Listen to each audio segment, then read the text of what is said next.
It's Mick at Night. It's such a delight. Hey, everybody, it's Mick at Night. Filmed live in front of a studio audience. Well, I'm contractually obligated to, do that. absolutely. What's up, everybody? We're at the Outcasts. We have Dave Kerr showing up later. But we start talking, and I was about to tell Dan the Man something, so I figured Disney stuff, which I know so little about. So I know. So there was a Disney star. I remember from my nieces watched a lot of Disney Channel back in the day, and I guess iCarly wasn't Disney. I think she was Nickelodeon. iCarly was Nickelodeon. Yep. Yeah, they watched her too. I think it was around the same time. So I think it was Good Luck Charlie. Bridget Mendler is her name. I recognize her face. She's a CEO of a company now. It's like a tech company that is. It's like I can't even. I'm too old to even understand it. It's like it's a company that has a satellite here on Earth or something that's connecting with satellites up there. Like, all right, I gotta do justice by this. Let's figure this out. And anybody who's in the comments who wants to fill in this old stupid man's. Educate us about how satellites work. So it's just it was fascinating. I was watching on TikTok. You guys and your TikTokers. I like it. I don't care. I've been learning a lot about history too, because I started deep diving into the Holy Roman Empire. I think about it once a day. Because of you. I think about it once a day. I'm not gonna lie. Today's thought was somebody mentioned in one of the 6th grade classes that they wish they were a gladiator. And then I pulled them aside and I was like, do you know what a life of a gladiator was actually like? You would not want. And I started thinking about I would have kind of liked being a gladiator, but this student in particular was rather diminutive. And I think they just were really angry. So I don't think that would have really been a good fit for them. wouldn't have worked out too well.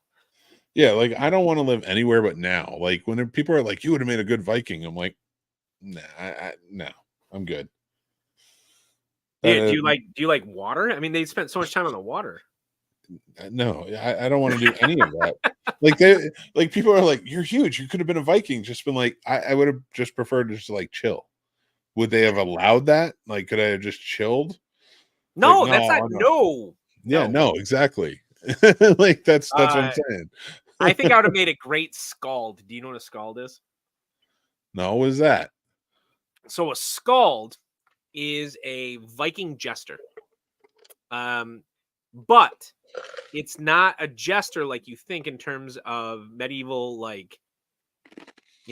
we're making the court laugh. A skald is also a soothsayer or a fortune teller.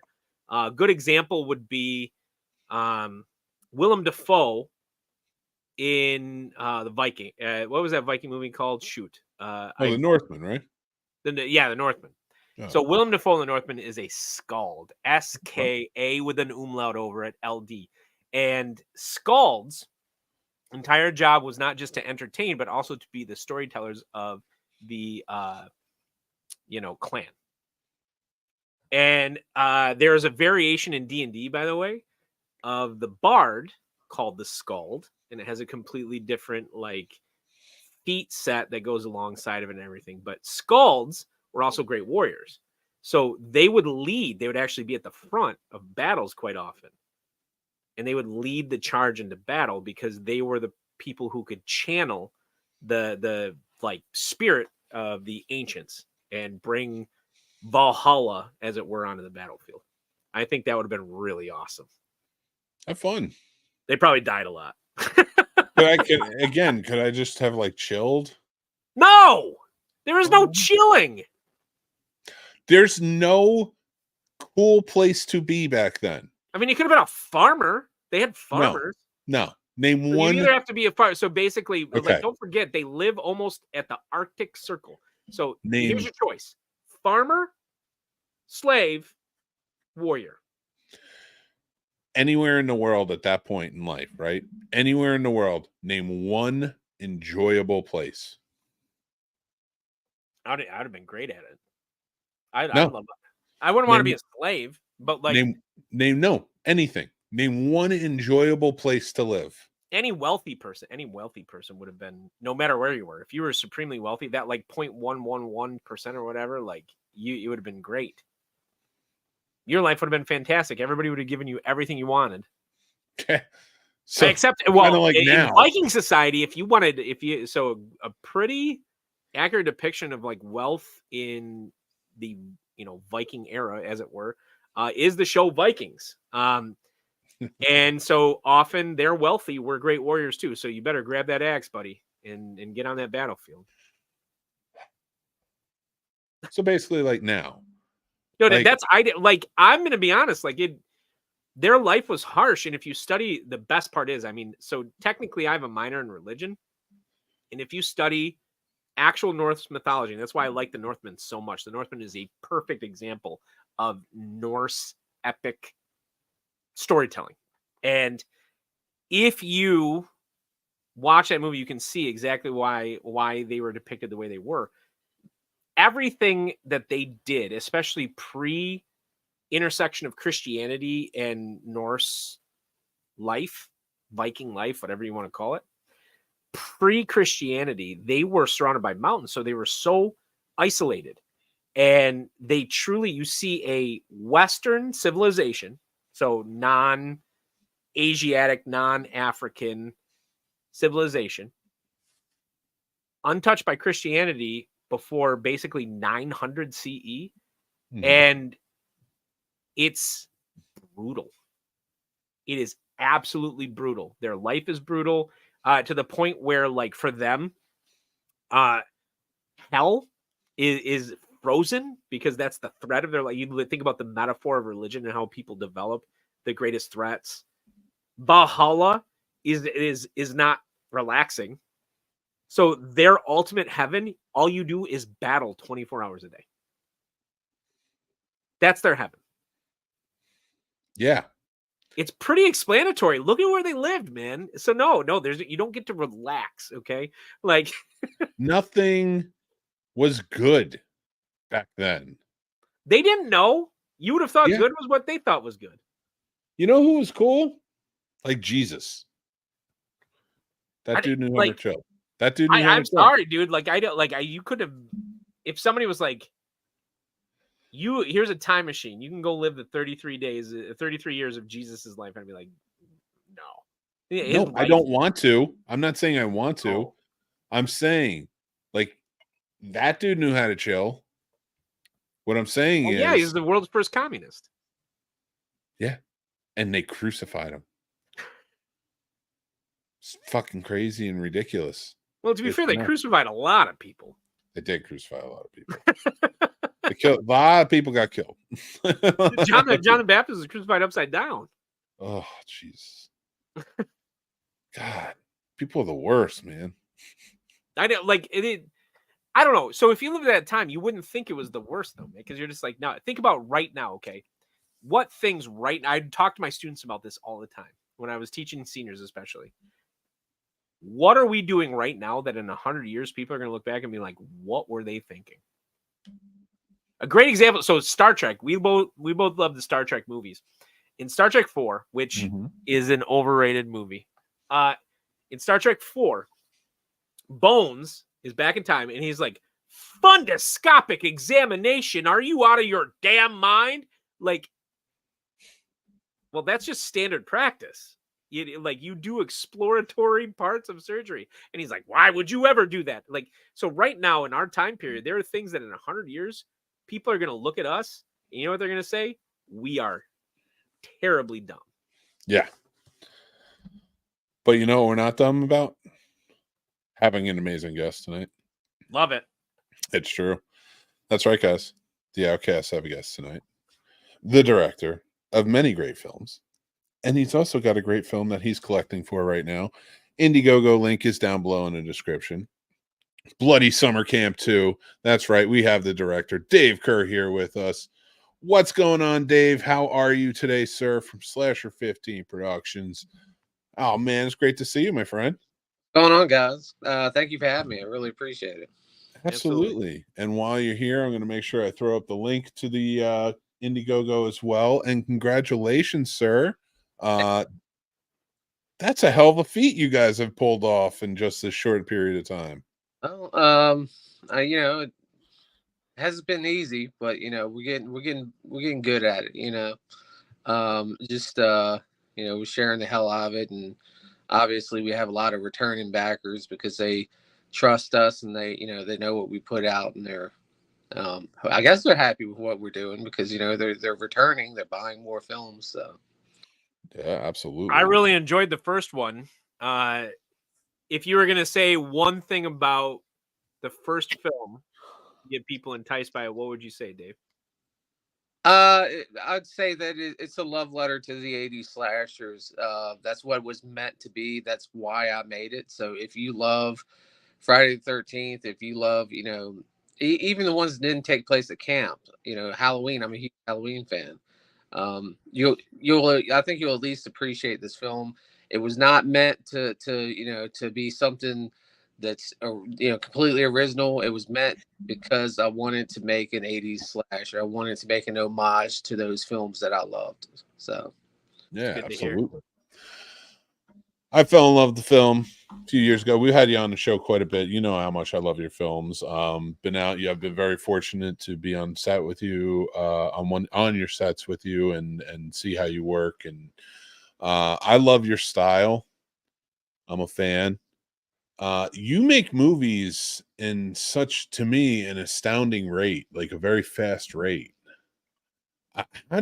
What's your creative process like? I'm always like very astounded by how fast it seems you seem to have things that come together so quick. I stay busy all the time. As far as on the creative side, as far as like writing and everything, I think I spend most of my day just daydreaming and thinking about about films and about stories and stuff like that. I have so many films that I want to make that I don't have the time or the resources to get to them because I come up with ideas and then so I guess like with Bloody Summer Camp too, when we've been throwing that back and forth for a while, over the past few years, the idea people would come up, and I had no interest in doing it anytime soon, back then because I wanted to wait, give it time for fans to find the movie and everything. But that didn't mean that after the first one we didn't immediately start throwing ideas around with the sequel. And so once I kind of settled on what direction to take it, I just kind of, like I said, I spend most of my day just kind of thinking about, how I want to go about it, how the story want to go, and then I lay it out in kind of like a summary, and then I go back through and just once I get the entire story written out in a summary, then I'll go back and start writing it fully. But yeah, that's what I do. I just in between all of the actual work of promoting, editing, the actual stuff, I'm just daydreaming. Just coming up with ideas in my head. Love it. Well, I mean, I got to imagine. Sorry to interrupt you, but I got to imagine because you're editing Slasher Nurse right now, right? Yeah. So to be in writing mode versus editing mode, is there like, do you have to detach yourself in some way as you're doing that, or? Well, yeah. Actually, I mean, I'm not in writing mode anymore. I finished the script for Blaze of Camp too, so I'm. Oh, okay. But what I'm in right now is I'm going back and forth between promoting and editing, which that's actually good because I need a break. Fucking when I'm promoting and promoting and promoting, then I go and just focus on editing because it is exhausting. You know, from as much as people are probably getting tired of me hearing me talk about Play Summer Camp too. I'm tired of talking about it too because I mean I go 110% because if you're not trying to raise the biggest fucking budget you possibly can, then you're not doing justice to your film idea. If I can't get every single dollar that I can get for this film, then film's not gonna be the best that it could have been. So, but it's fun to take a break from that and then focus on editing. I was on live yesterday and I gave everyone just like, it was like a couple seconds, but I gave them a little clip of where I was at in editing / nurse. Yes. Well, yeah, it's like I said, it's fun to go back and forth. But writing, you're right. I don't that when I write, I kind of focus on that. So I knocked that out before I started crowdfunding, and I knocked it out before I started editing because I didn't want to go back and forth. I wanted to focus on the story until it was done. I'm curious. Like, I have friends that, they've worked with a couple different production studios. What's your editing soundtrack? What do you play while you edit? Oh, it changes. I can tell you, I remember the first film that I ever edited, Curse of the Slash Nurse. I was listening to Avatar during that, and that was the first one. With Slasher Nurse, I've been listening to a lot of Fozzy. Awesome. Oh, awesome. I love it. Oh, okay.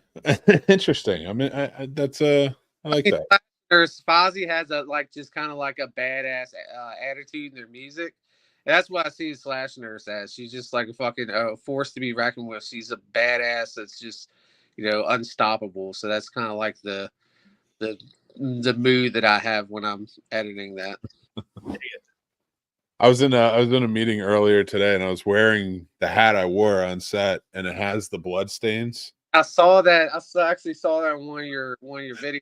I was like, that's the blood from when he got. I never want it gone. I'll always want it there.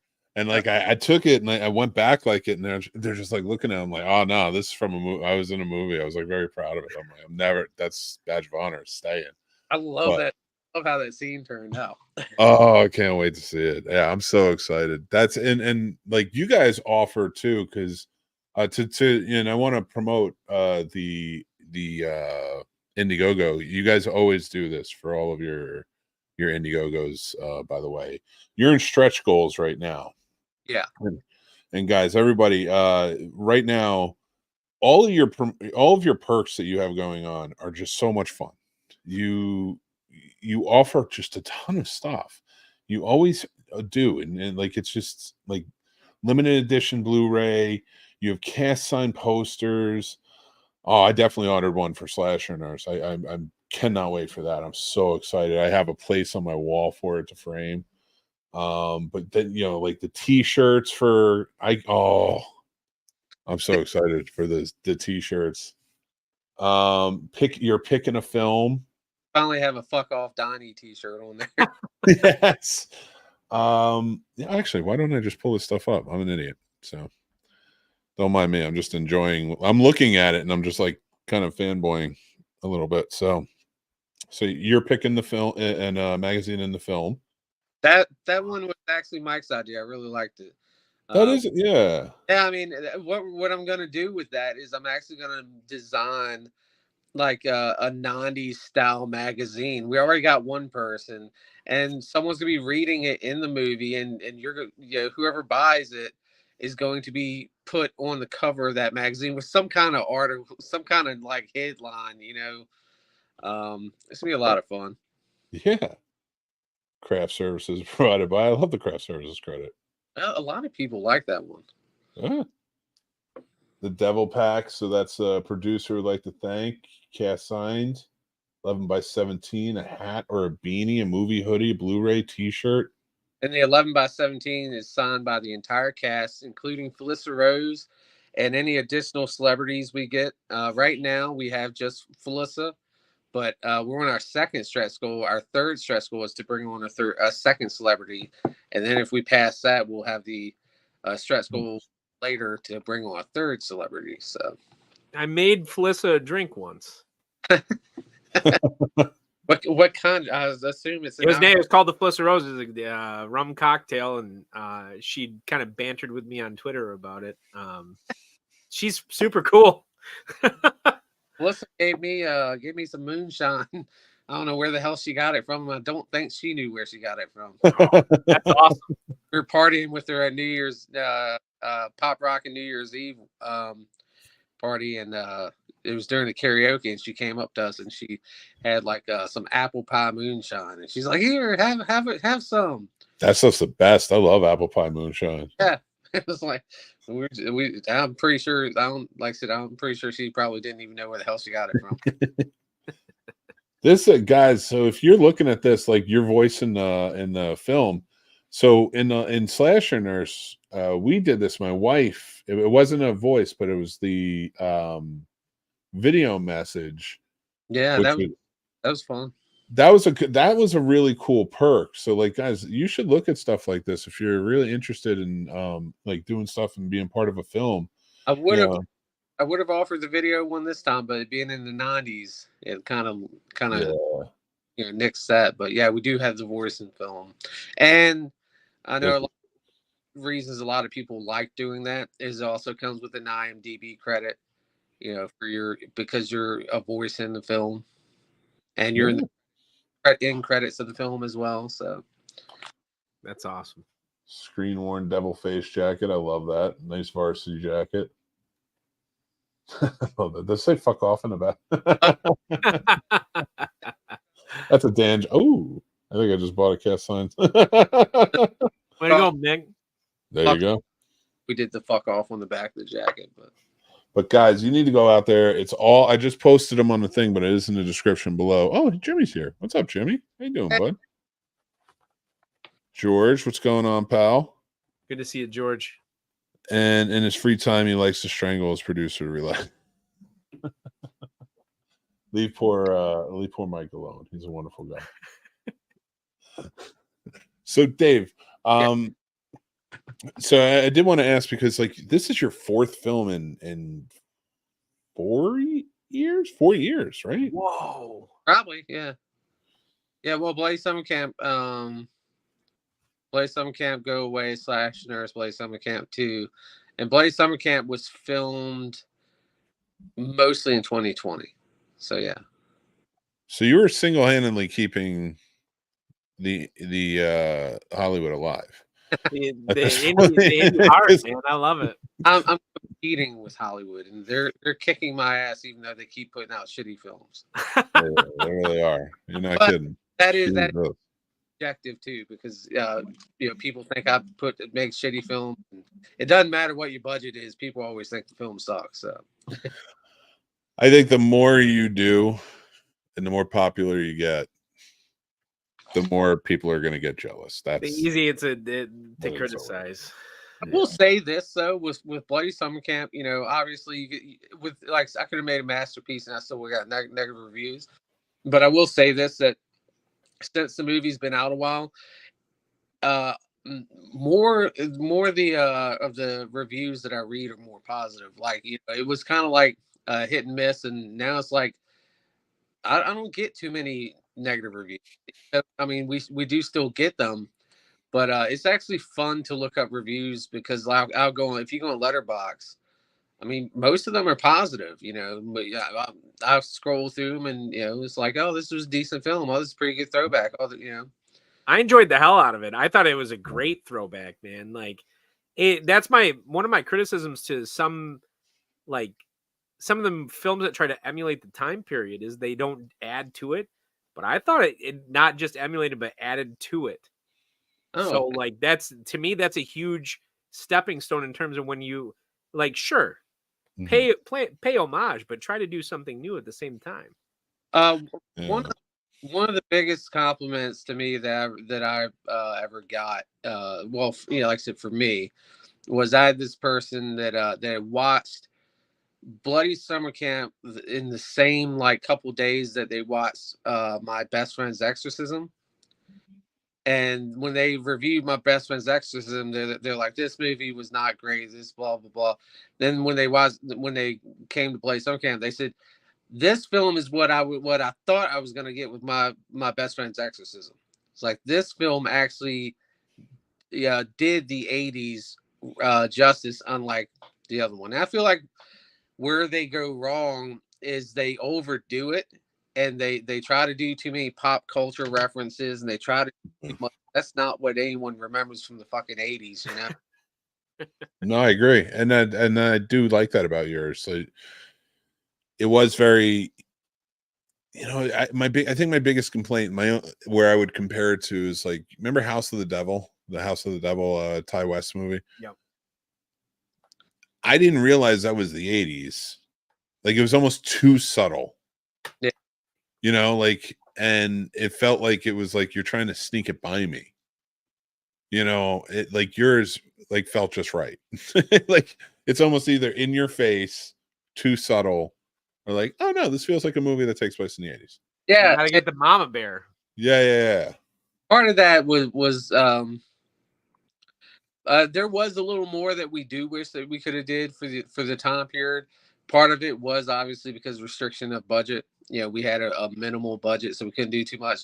And I think a big thing that was on our side was the camp. The camp just felt 80s, so you know we didn't have to do a whole lot to accomplish that. But I wouldn't have done too much more. But there's a couple things that I would have did just to give a little bit more of an 80s vibe to it. But one of the films that I think that I really liked in that sense is have you ever watched Hot Rod?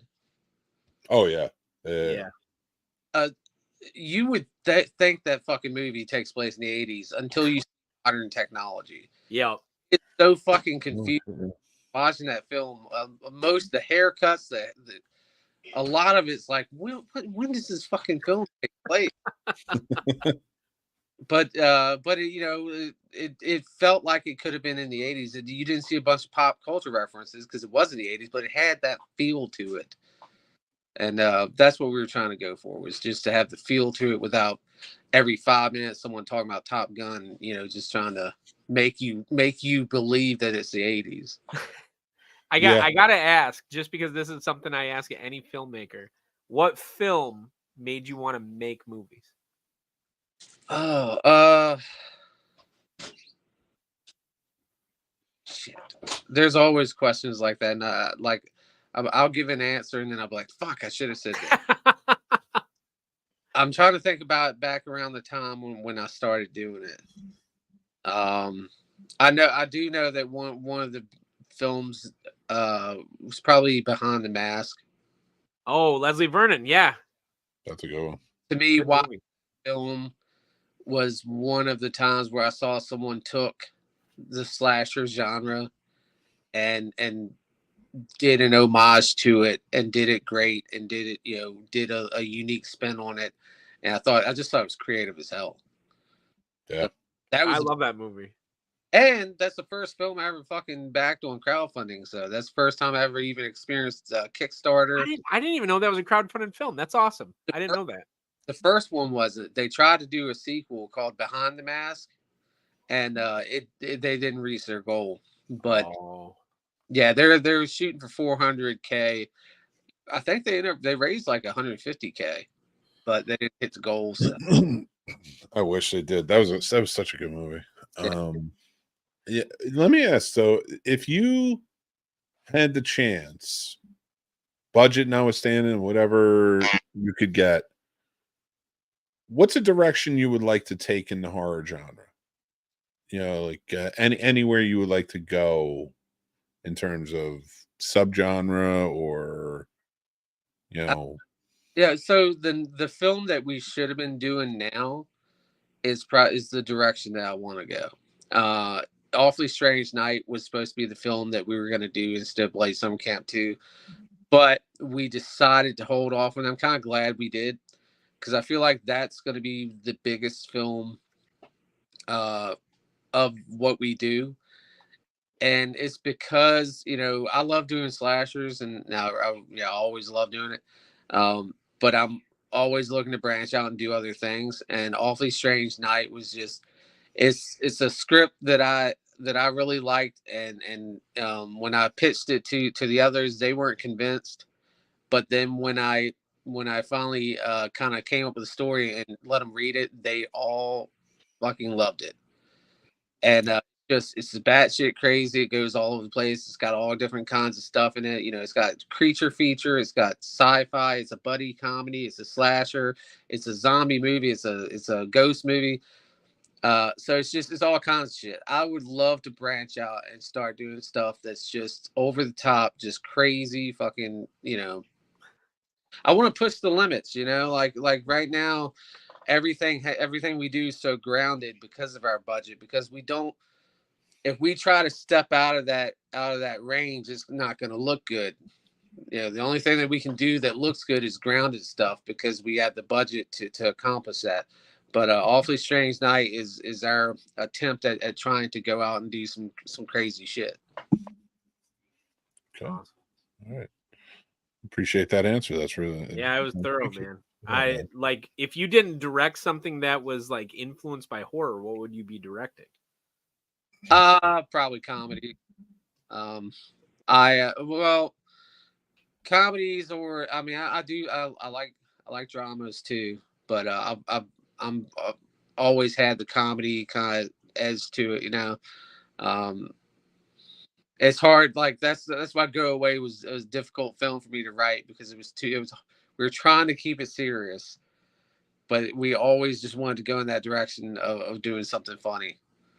I'd love to do like a straight comedy, buddy. Is that so? Do you agree with the adage about comedy that if you can do comedy, you can do any genre? I think so because I think comedy's in everything. You know, you don't have horror in everything. You don't have a drama that has horror in it. But I feel every movie tries to make you laugh. You know, at some point, even dramas try to make you laugh. He's in everything. And I feel like if you have that ability to make people laugh, you can make other films that aren't comedy. But when you add that into that, when you're having people laugh during a drama, then you're making a good film. You know, because you're making something that's serious, but you're still giving a little that lighthearted touch to it. Love that answer. That was a good answer. Yep. And that's why the man makes a lot of movies because he understands. Yeah. Knows. Well, you gotta be thorough and comedy and tragedy. For sure. Movies about dead babies. There's no comedy, Dan. I'd be the one person in the theater that laughs inappropriately. So I don't. Okay, the movie's about dead babies. It's a comedy too, Dan. Dead. So Evil Dead. I go to see Evil Dead, and you know the scene where she's like looking in at the daughter from inside the eye hole in the new Evil Dead movie.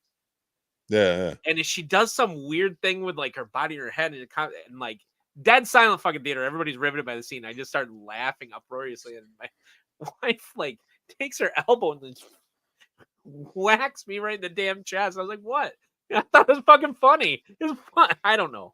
I'm always the person that laughs inappropriately in the theater, packed theater, horror movie. I laugh, and everybody's like, "What's wrong with this fucking guy?" I had the opportunity to watch Friday the 13th on 35mm. The Library of Congress up in Culpeper. They play films for free, and they announced that all the copies of Friday the 13th on 35mm had been ruined because something caused the film to turn pink. But they had found one copy of Friday the 13th that was like sealed in a some kind of bag, aluminum. I'm not sure what the bag was, but it actually preserved the film. And they're like, we have this one copy. That's awesome. And they're like, there's only about 30 seconds of the footage that's pink. The rest of it's perfect. So we went there and we watched it. And my friend's wife was there. And when Pamela Voorhees got her head chopped off, I started laughing in the theater. And it was like, the only one laughing at that scene. I mean, everyone has that. You know, everyone has that moment where they find something fucking hilarious. No one else finds it hilarious. Nobody else does. That was like, see, that's where I think the joy is kind of run away from, like the horror fan. Like back in the day, only horror fans went to the theater to watch horror movies. Let's be real. That's true. Yeah. And we laughed our asses off when we were in there. Oh yeah. Because we were the only fucking people in there. And so now it's so mainstream and everyone goes, and now nobody wants to laugh. They're enjoying it, and like the horror fans just don't laugh. We're all at home laughing. I did see a lot of them in the drive-in too. I remember seeing they had a short run of Evil Dead 2 through drive-ins back in like 96. Kind of went to a bunch of different drive-ins. I don't know if it was piggybacking on Army of Darkness in 93 and shit like that. I have no idea. I mean, I was fucking 13. So like all my friends go to see it in the drive-in. We got a guy that we knew that was 16 to drive us. 2 giant coolers of beer in the back of his like car, and we put the seats down and we all hid inside there because none of us had any money. I mean, so we all hid inside there, and like we all get in there and we're watching Evil Dead 2 and just laughing our ass off at like, you know, every scene. And like I think that impacted it too. I mean, I saw like, I mean, not a ton, but quite a few movies in the drive-in as far as like horror, and so you can do that in the car, you can do it at home. So when you go see it in the theater, everybody thinks that you're a psychopath. I think the most fun I've had in a theater watching a film in past few years was when I went to the Alamo's screening of Greasy Strangler. Oh, nice. It was the first time I'd seen it, but they had screened it there before, so people were quoting the fucking film. And I think if I had watched it by myself, I mean, I still would love. I have the signed fucking vinyl soundtrack signed by Michael St. Michael's or Michael Rappaport. But I don't think I would have enjoyed it nearly as much as getting to watch it there with everyone else who was just fucking laughing. You know, because Alamo usually has that strict policy of no talking, but this was a psycho cinema, so it's like, yep, everyone was fucking, for, you know, saying lines and laughing out loud, and dude, it was an amazing time. One of these times I'm gonna get to go to the. I've never been to an Alamo in any place. Oh shit! Yeah, come visit, dude. Like 10 minutes from the house. We'll go to Psycho Cinema. Not all Alamos are the same too, because the one closer to me, I'm not as much a fan of. I absolutely love the one at the Winchester. What's the one that was really epic that went out of business? Oh,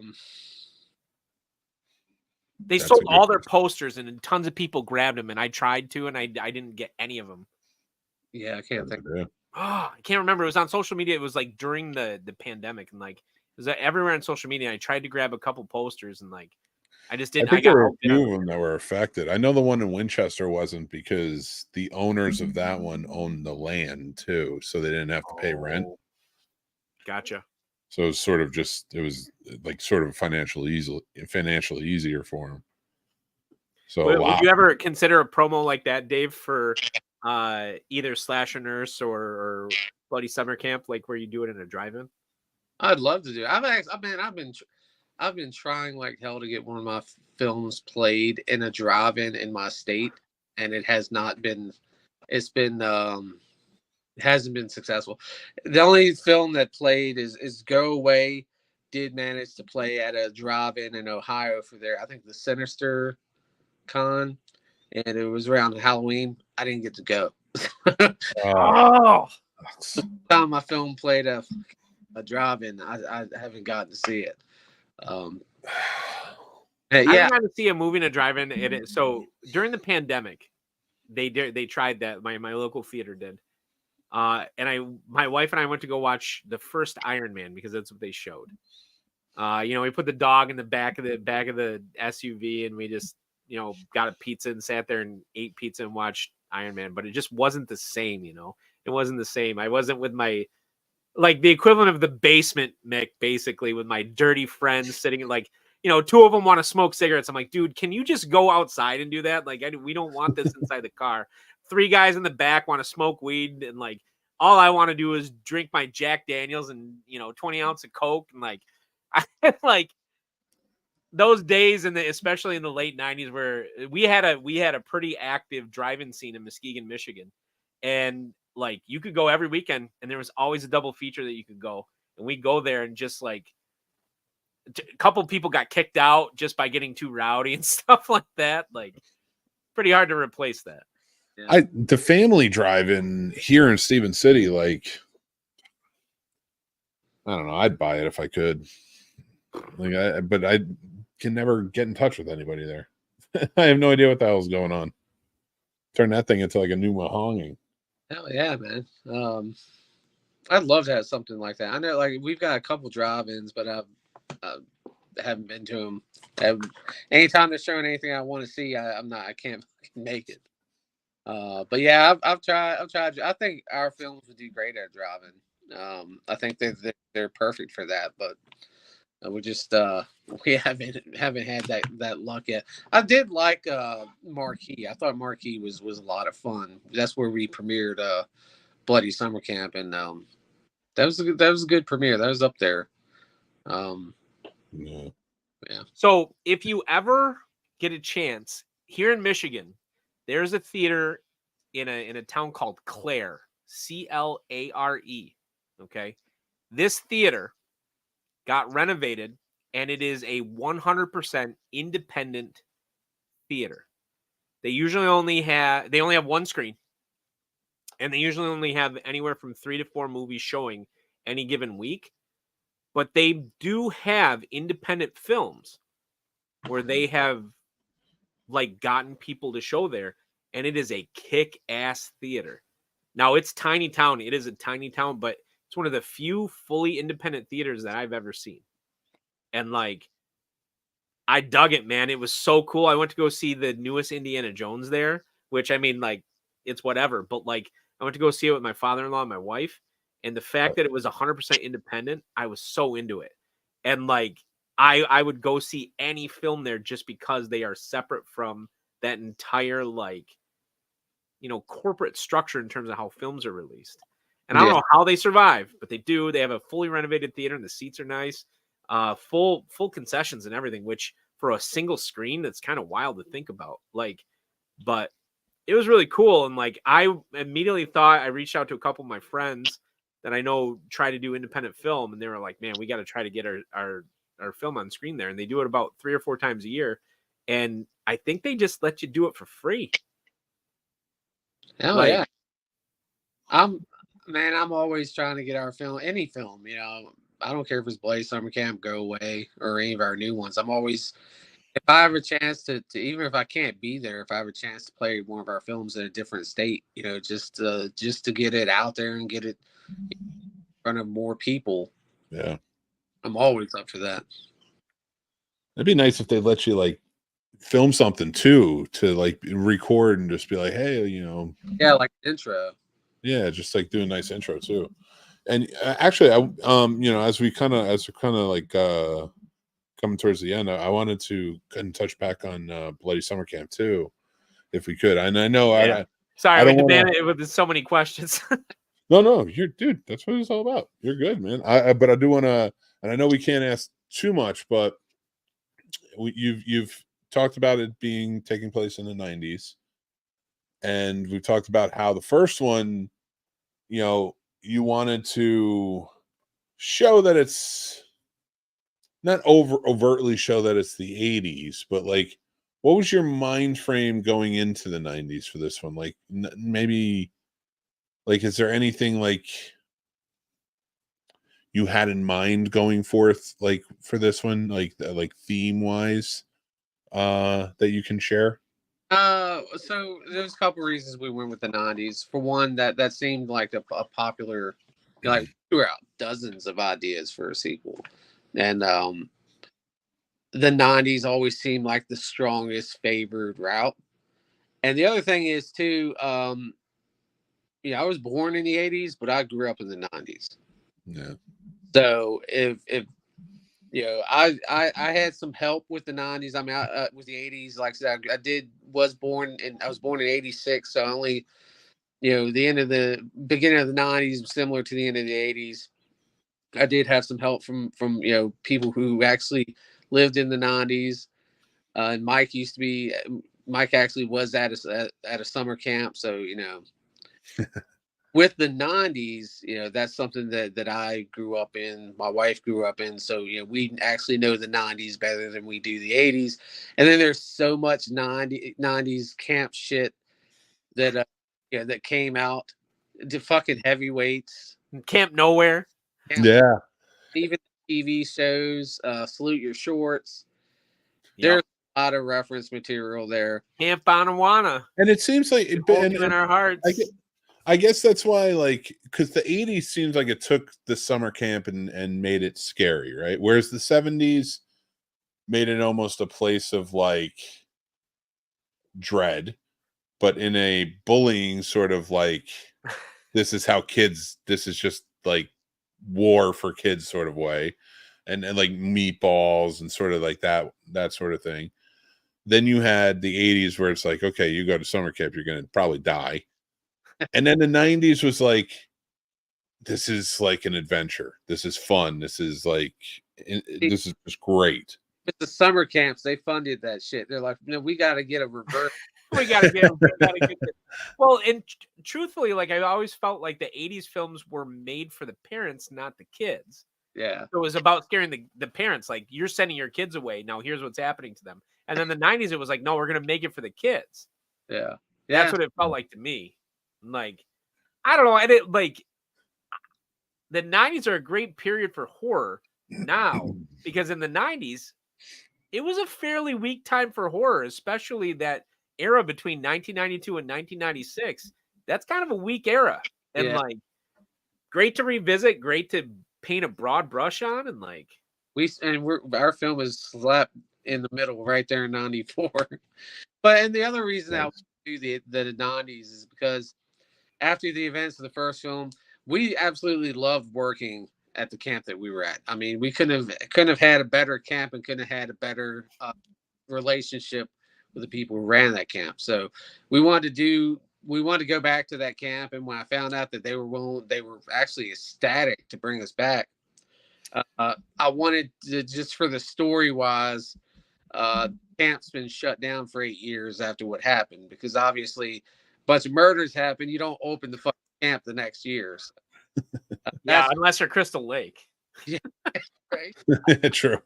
So what happens in this one is the camp was closed for like 8 years, and then someone else buys the camp from Bob Leahy and reopens it under a new name. Like, it's just forget about what happened back then. It was new name, kind of trying to sweep it under the rug. You didn't have social media, so you didn't really have as much. Yeah. Is there at least, so if it's 90s, there's at least one microfiche scene? One what? Microfiche scene. Oh. My favorite thing, anytime in the late 80s and early 90s, there's always a microfiche scene where they're looking at newspaper. You might not, Dave, you might not, Mick knows what I'm talking about. Oh, yeah, when they're at the library and they're just at the like library looking, and there's one scene and they then, like, zoom in on, like, the microfiche is like going through and they're like, oh my God. Oh my God. Please do a microfiche scene where Donnie's dumb face just comes across and they all jump back.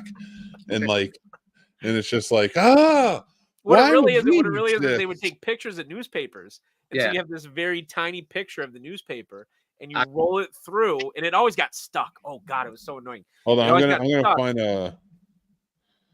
gonna find a scene from, how do you spell it? Microfiche? MICROFICHE. Oh, it's FICHE. FICHE. And then, so, like, for you kids out there, you kids, this is how we research before the internet.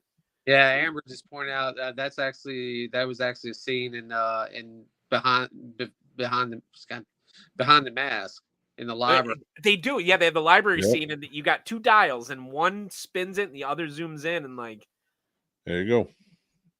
Hot chicks looking at microfilm. Good thing. Yeah, you trying to get us slapped with a tag here, Mick? I don't know. Jesus. Let's show them how to use micro. So this is microfiche or microfilm, as they're saying. Like, it's literally just a picture of a newspaper, and like. Tell me it wouldn't be amazing if like one of the characters was just doing this and doing that, and then like Donnie's dumb face just pops up. I actually love the Yeah, like I said, I don't want to go into too much, but there is, Felissa Rose is back as Miss Crowell. Ooh, yeah. Obviously, she knows about what happened in the last one, so when stuff starts happening, she's getting suspicious. So there is some scenes where there's some investigating, into what's going on. I could definitely see someone doing that in the film. We got to get one of them. Oh God, it's so bad. They were so bad. It's like I can't even describe how bad they were. Like, and it's so hard to read, and you try to zoom in and it would get blurry immediately the second you try to zoom in on text. Like, I'm really dating I'm not even that much older than you. I was born in '83. That's the separation is like there was a time where that was how I looked stuff up at the library. Like, oh my God. I had Encyclopedia Britannicas. If that scene ends up in the film, you'll know where it came from. I'll clap heartily. Oh my God. And then laugh, and everybody will look at me like, "Who's this weirdo laughing?" Well, if you decide to oh my God, please. I hope I get a phone call at like 3 a.m. and it's like Dave, just like Mick. I need a condescending librarian asshole to show this female character how to use a microfiche machine. And I'm just gonna be like, listen, honey, this is how it works. You just use this dial. And I'm just gonna, My seniors, I would talk to my seniors about that, and I'd be like, "This is how." I mean, originally before we got the internet at the school I was at, middle school, that we had 2 microfiche machines, and you would have to go back, and there'd be a box, and you'd pull this dial out, and you'd put the film in, and you'd roll it, and like, I remember the first computer I ever had the internet that we had was an Apple computer in 1997, and it had dial-up. That was the first one we ever had in our high school. Until then, it was microfiche. Jesus Christ, Dan. Well, there you go. This is the Outcast for you. Sorry, Dave. Like we get sidetracked. 1994. There's no AOL in 1994. No. Although I had a student in one of my classes one time. So I'm 11. I won't say her name in case like she's still out there somewhere. But her initials were BB, and we're sitting next to each other in computer class. And in 5th grade, she takes the Netscape icon. And this, like I said, we didn't have computers to connect the internet until 97 in my school. Takes the Netscape icon, drags it over to the floppy disk, and drops it. And she's like, "I downloaded the internet." And I was like, I don't think that's how it works. And I had no idea. I had barely used the internet before. I think one time ever I had used it at that point. And she's like, no, it's on the disk. And we carried that disk around the school. Jesus Christ. Somebody wrote internet on it, and they were like, "I have the internet." And that's like, what a different time period, right? You're a principal now. That's how far. Yeah, now I'm not in charge of dumbasses like that. Somewhere dumbass me is like floating around my school, like, I downloaded TikTok or whatever. Like, I'm gonna put the link back up, guys. All right, guys. So this is the link for the Indiegogo for Bloody Summer Camp to Red Horizon. I want you guys to go out there. I want you to donate. The perks are there. They're amazing. Please support this awesome project. Support this awesome filmmaker. I don't want to buy the one where my face would be on a magazine. You should do it. Tim's face should be on it, though. I would just submit Tim's face. Yeah, actually, that like he is like boy bandish. That should work. Right? His brother is like the epitome. The one person who contributed already, he's like, if I do it, can my shirt be off in it? Oh, yeah. God. Nobody wants that. Sure. Nobody wants mine. I mean, nobody wants mine. I'd look like Ric Flair. Like Ric Flair in his 40s when he wasn't as like nature boy-esque. We'll make it a wrestling magazine. Yes. Oh my God, I'll look like King Kong Bundy. I'm in. Oh, Mick, it could be you and I, and it'd be like King Kong Bundy versus like what I like. Fucking Bam Bam Bigelow. There you go. I love Bam Bam. There Love you him. go. Do it. Let's do it. I love it.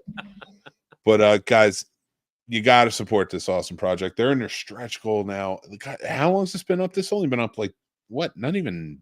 I think we're on 11 days. Yeah, not even 2 weeks. Jesus, man, that's a true testament to how much people love your work and your movies, and you're killing it. And I appreciate you so much for being here and supporting us the way you do. And of course, we support you, and we love all the movies you're putting out, and you're a great filmmaker, man, and keep killing it with everything you're Summer doing. Camp was excellent. I loved it.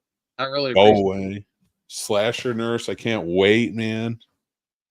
I'm gonna put this back on now. I feel like King Kong Bundy.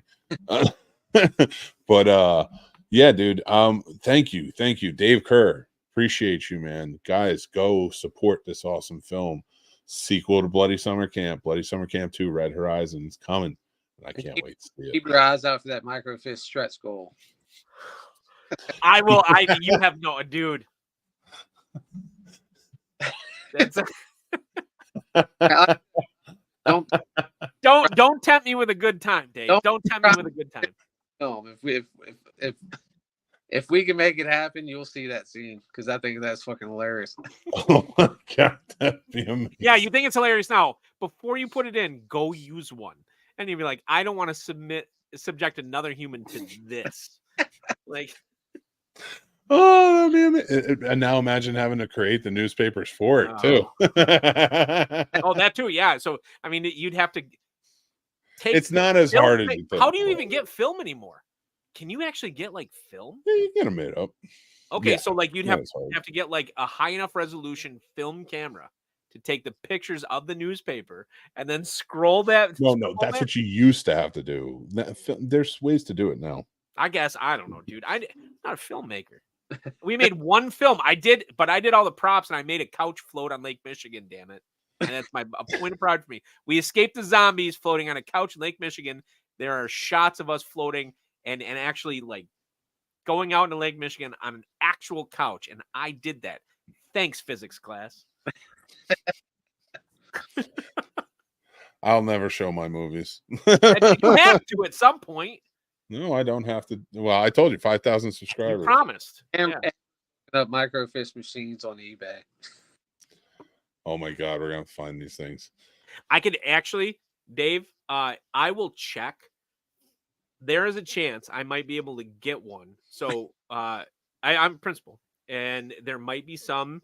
We have a storage room in the basement of our school, and it's there. Mick, there's a chance. All I can do is check. I mean, I can't make any promises. But I'll check because there's a lot of garbage there. You have no idea how many. Do you remember overhead projectors? Yeah, we have like we could do an army of overhead projectors with those like crazy like magnifying glasses with the light and everything. Like we have. I could arm people with those things, man. Like. Sure, maniac. And there's nothing you can do to it. Like you have to recycle them the right way. There are regulations in Michigan for how you can handle that stuff. So see, Bobby High gets it. Have a character read about. that's the scene. They get caught up. They do a research scene. They get caught up on what happened at the Bloody Summer Camp in the 1980s, and they're scrolling through, and then the realization, and they're like, and there's always a freeze frame, and it's almost like. I would shoot it as like a montage. No. I'm not giving this man who's directed. Oh, he's a great. That's how I would do it. I didn't like. Yeah, well, you come over and help me making screen stream. You let that man make good movies.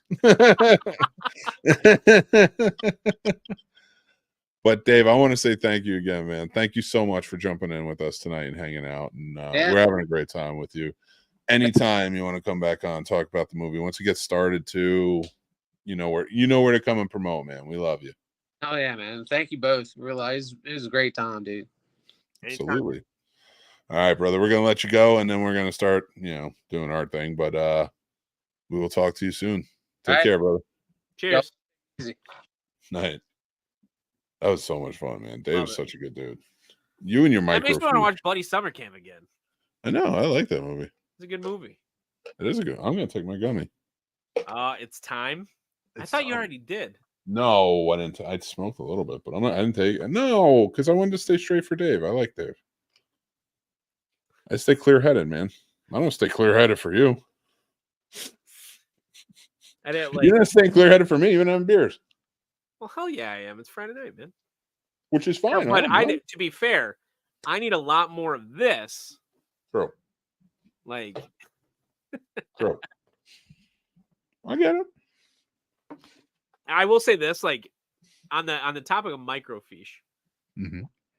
I did a research project Stupid thing. in 6th grade where everything I had to look up was on microfiche, and it was all about baseball.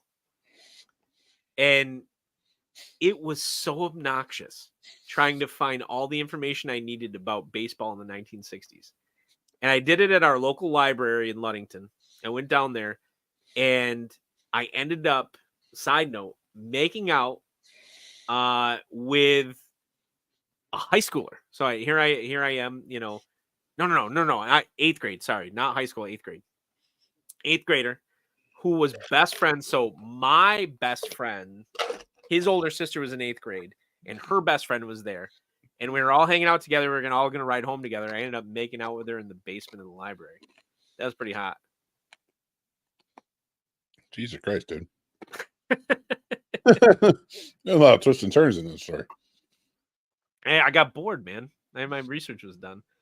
So my best friend at the time, his mom had a vending truck where her job was just go around and fill up vending machines. And we loved it for football practice because we would just steal all the snacks out of the back of the truck. And that's why we always like rode in the vending truck with him.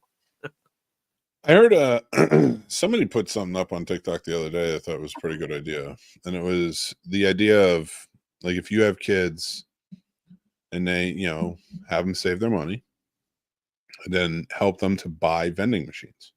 It's can be lucrative. So like it's hard though. And this what they leave out on the TikToks for, they're like, this is a great side hustle, is that like getting the materials to do it and getting there and making sure that it never runs out, because you can't have a vending machine where stuff runs out. Yeah. Something like it cuts your profit rate by 60% or something. I was looking into it because I was like, man, I could buy up a bunch of vending machines. And it's the same thing. Honestly, the far more lucrative one is storage space. Really? Oh, man. Like, if you have one of those storage space where people, like, you know, they rent the storage from you, like, and then, so when people, the best part is this, is that, like, people don't pay you, you get whatever's in there, you get it, right? And then you sell it to these auctioneers that come in and sell it off. Like, that would be what I would want to do. Instead of vending machines, I'd buy up a shit ton of storage places. Wow. Well, the overhead's so limited. And like, yeah, I guess that's true. That's what I would do. But vending machines, like, they can be lucrative. Like, and now if I had a son and he was like 12, like, okay, you and I are going to get a vending machine, and your job is to monitor this every day. You have to go to this vending machine every day. And then by the time he's 18, he gets every drop of money that went through it. So if he was really vigilant about maintaining it, no, he's going to get a lot of money. If he doesn't get a lot, no, I told you to do it every day. that's true. Be Kind good. of what my grandparents did with me. Like, I did a shit ton of work for them, and they just kept depositing money in a bank account without telling me. And I thought I was doing a bunch of labor for free. Smart. I get real mad about it. Like, I just worked for like an entire summer, and all that I got was like, you know, a couple dinners. I got to be 17. My grandpa's like, here's this Ford Thunderbird. And I was like, what? Fucking sweet. I'm in. Yeah, fucking sweet. Oh, god damn, I got dude. best car in the yearbook. Hell yeah. It's a hell of a great car. Well, it was a 91 Ford Thunderbird SC. Red. I restored it and repainted it myself.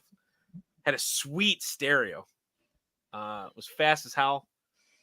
I loved that car. I drove that car to 326,000 miles, Mick. Oh, you said a 91? 91. Yep. Oh, well, no good cars were ever made in the 90s. Oh my God. It was a good car. I'm kidding. Wait, my brother, by the time it was done, my brother made so much fun of me though, because the door, so the driver's door. Do you remember the 90s cars that had the 2-seaters and the doors would be so heavy that like eventually the hinges would like warp? Yeah. So in order to close the door, I'd have to have the window rolled down a little bit because I had to lift up a little bit on the door as I closed it. By the time it got to around 300,000 miles, like yeah, I had to just because the hinges were so bad. It was a rough car. The guy I sold it to drove it for 2 more years, and I don't know how he did it. Like it was in rough shape by the time I sold it. That's a feat right there, dude. Somehow in my life, I'm not that old. I mean, I'm 40. My life, I've had 3 cars go over 300,000 miles at me. I've had way too many cars. How do you? Okay, you're a tall dude. What cars do you drive other than vans? Other than vans, I know the secret. I've had tall friends. My first car was a 97 Nissan Altima. Then I had a 2002 Chevy Impala. Impala, I could see. Okay. Then I got a Chevy Equinox, which was a fucking lemon. Oh God. Then I got a Volvo. This is like a 2006 Volvo, which like a station wagon. So the transmission, I could only drive it backwards. It died right in a fucking country road. I had to get it safety, so I had to drive backwards. So I had Fast and Furious that one a little bit. Love it. A little fun and gun on that one. And then that one was just fucking scrapped because I was done. Then I got rid of that. And then I got a Kia 2013 Kia Optima, which I still have, which just paid off like a year ago. And I also have a minivan, a Pacifica. Van. I'm cool with it. I don't care if I Dude, fit. no, if I was tall, I'd have one of those like 1980s vans with a giant lizard or a wizard painted on the side. Like people frown on that now. Like a moon with lightning bolts and a dragon. That'd be awesome. Yeah, but everybody thinks you're like a pedophile now when you Again, I don't care. I'm not a pedophile, so it doesn't matter to me. Like I just have a sweet ass fucking van. There'd be like an NES in the back with a little like 13-inch tube TV. Hell yeah. Beanbag chairs. Just pull up to my wife on the like while she's going for a run and just be like, "Hey baby, get in." You want to play some Super Mario Brothers? You ready for the video games? Let's do this. Not like if I were, I mean, I'm 5'11", you know that I'm not super tall. Like if I were tall, I would have a giant cargo van for sure. At least like an Astro van, you know. I remember my dad had one of those, like a red Astro van back in the day. Your dad tall? He's like 6'3". He's not anymore. He's like old now. Oh. My dad, believe it or not, my biological father was 6'4". Meanwhile, my mom is 5'3". I'm like, right. You're not short though. But I'm not tall. You know, it's like that, like kind of that mid-range where it's like, well, you're not really tall. What are you like 5'9", 5'10"? I agree with that. I'm like wide. Apparently, I also have a very distinctive walk. I don't think so. Miranda says I have a very distinctive walk where she's like, I can pick you out of a crowd. And I was like, I can pick you out of a crowd because you're the only 5'10", African. Oh, Jesus Christ. Instead, she's my wife. It's just it get me out of nowhere. Well, that's it. So she will say like it's pretty easy to pick out the 5'10" half. That's like literally what she says. It's like easy to pick that out in a crowd. Of course, your wife's tall too. Your wife's like 5'10", 5'11". She's at least my height, maybe taller. Is she taller? No, she's about 5'10". Okay, yeah, like I could pick Mary out in a crowd pretty easily. Yeah, because the kids are going to be tall. I imagine. Jesus, like even if they split the difference, they're still 6'3". Well, Tommy's feeling it because I told Tommy like he's going to probably be tall. I could see him being like maybe like 6'2", 6'3". But Jack is probably going to sprout like I did, probably be like 6'5", 6'6". And I told Tommy that time, he's like, "What?" And I'm like, "It's like, dude, I'm sorry, it's a curse." Right. Yeah. I was like, in my family, I was like, I don't want to be that tall. I was like, I don't want to be this tall. Like, I never wanted to be this tall. Why not? Just never did. Oh man, I don't like. I'd trade a lot to get another inch just to say I'm 6 foot. I would trade a lot to get that like, and it has nothing to do because like now it's like women are like if men that aren't 6 foot aren't worth it. It has nothing to do with that. I'm married a super hot wife, so I don't really care. Yeah. Like, it's just about the fact that like to get that close to the mark and be able to do absolutely nothing about it. You know, and Tim's like 6'1" because his dad was 6'3". Yeah. Tim's about 2 inches taller than I am. It's so weird how height works, though, man. It's usually additive. It's just I happen to split the difference. I'm more like my mom's family. Like we're all like, you know, I'm taller than most of them, but broad, muscular. Like, you know, Tim's tall and slight, like his family. Like they're all that's the difference. Is like I can still roll Tim up into a ball and chuck him out in the water. So I think, yeah, that's the thing, though. Like I'm like my mom's side of the family. My mom is tall. My mom is 6'2". holy hell. So That's she's tall like, for a woman. That's tall. and all her brothers were real tall. So like my height, you know. Are your brothers tall then? No, So the brother that's they're on the from show. they're from my father's side. Oh, okay. And their mom was real tiny, so they're all like 5'8" and 5'7".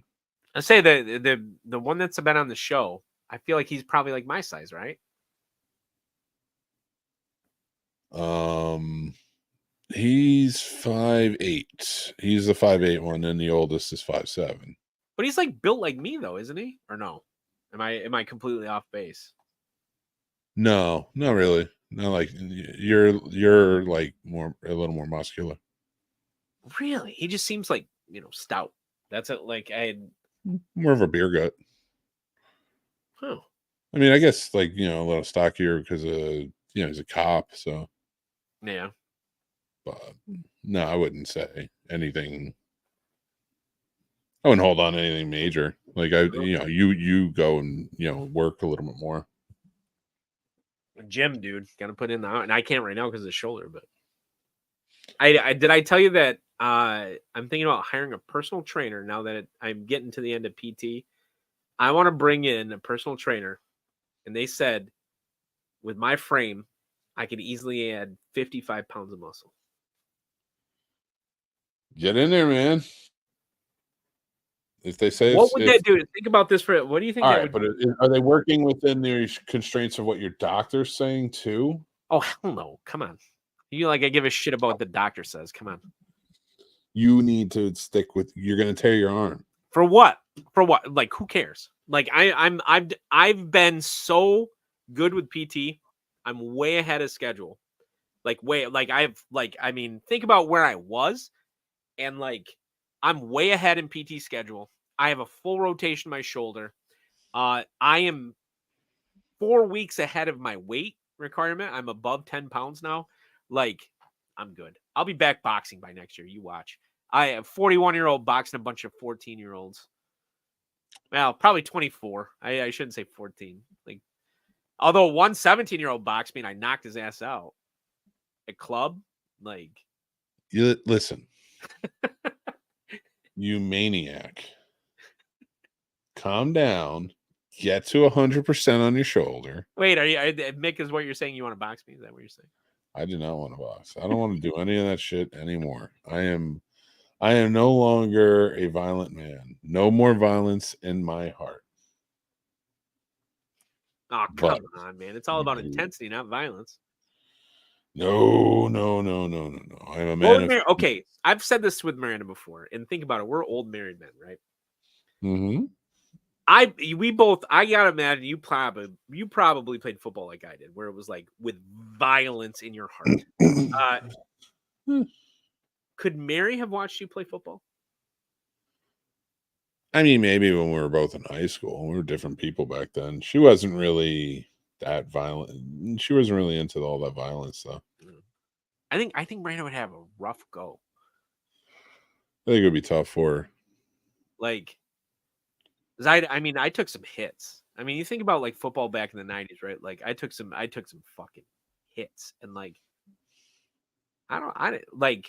there's some tape of me, like actual like tape. And by tape I mean tape, not just like digital recording, where my parents are filming a game and I take a hit and my mom wants to go down to the sidelines and my stepdad is like, Vic, sit your ass down. Like you can hear him like on the camera, right? Like, and I think Miranda would have a pretty rough go. I mean, especially with how I ran the football and how like I handled my body. I went through 6 face masks my senior year, and like I think she'd have a pretty rough go of it. So I'm always curious when I ask people that, like, what would your significant other like? Could they watch you play your sports? Because I didn't ever invite her to see me box or anything like that, because I know she wouldn't want to see me get punched in the face. And like, yeah, I don't think she'd be okay with it. You think Mary'd have a rough go? Yeah, she wouldn't. Nah, it wouldn't be for her. She's just not into it. Like even Tommy playing football last year just wasn't for her. She was like, she watched, she cheered, but like he got his bell rung a few times, and it was like that was tough. That was a rough go, tough for you? Yeah, Really? There was once where he made a tackle, and like it was a hard hit, and like he got up and like wobbled and then fell back down, and like you take that breath a little bit harder. I coached Tim for a year, and I was like the opposite. I was too hard. I was like, get your ass back up, go kill motherfuckers, like stuff like that. Like it was like the opposite end. Can't do it. Not anymore. Because it's the way it came up, and it's just not worth it to me anymore. Well, it's different, man. We're old. We are. We really are old. Do you just not have it? So I always describe it as the switch. Do you just not have the switch anymore? No, the switch is there, but the switch is there for when I need it. Okay, that's a good way to phrase it. Like I know when I'd ever absolutely need it. And like it's there for like when I need the competition switch. It's for like shit for like the Scene Snobs. Like all right, I know I need to kind of kick it on and like get my ass in gear. I need to focus and stuff like that. Or if like I'm in a risky situation, need to make sure people around me are safe and the people I care about, you know, not that I'm looking for trouble or anything, but like I know I can flip that switch and my people are safe. Yep. But like, nah, I don't need it anymore. Like I got over a lot of that little shit. Like I used to be such a diehard Giants fan. I'm a Lions fan.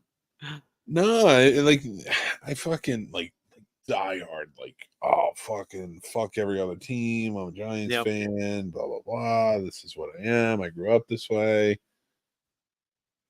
And now I'm like, my kid's an Eagles fan. I find myself I don't know. watching. I didn't like. I'd be like, I'm not an Eagles fan, but I just don't care about any. I don't care. I'm just like, I'd be like, you need to watch football in a different zip code. Peace, bitch. No, but I think it's freed me up because once the Eagles lost, I was like, oh, go Lions. So Tim and I had a go around because he a few years back was basically like, I'm not going to tune to a Lions game until they win a playoff game, and I was like, you can't do that. This was because in our family, it was like, that's not what you do. I still remember going to college, Mick, and I just thought every family on Sunday, what I thought every family did was they just sat down and watched the Lions. Because that's what we did. 1 o'clock. You don't fucking move until that game is over, and you don't change the channel. You don't and so the first Sunday, all of my other 3 roommates are getting ready to go do God knows what else. They're like, what are you doing? I was like, I'm gonna watch the Lions. And they were like, oh, okay, have fun. I was like, you guys aren't watching the Lions? They're like, no, we're gonna go play fucking frisbee golf or whatever the hell they did. So those are some stories we can tell in the Scene Snobs. My freshman year, my roommates were a coke addict, an alcoholic, and a guy who legitimately thought he was a vampire. Ladies and gentlemen, that's why you don't go in blind to your dorm. But anyway, and I would just sit there and, of course, watch. I haven't missed a game since 1990. I haven't missed a game, and I'd sit there, and they were like, "You're just gonna sit here and watch them. They are so bad." And I was like, because in 2001 they were bad. They were bad pretty much.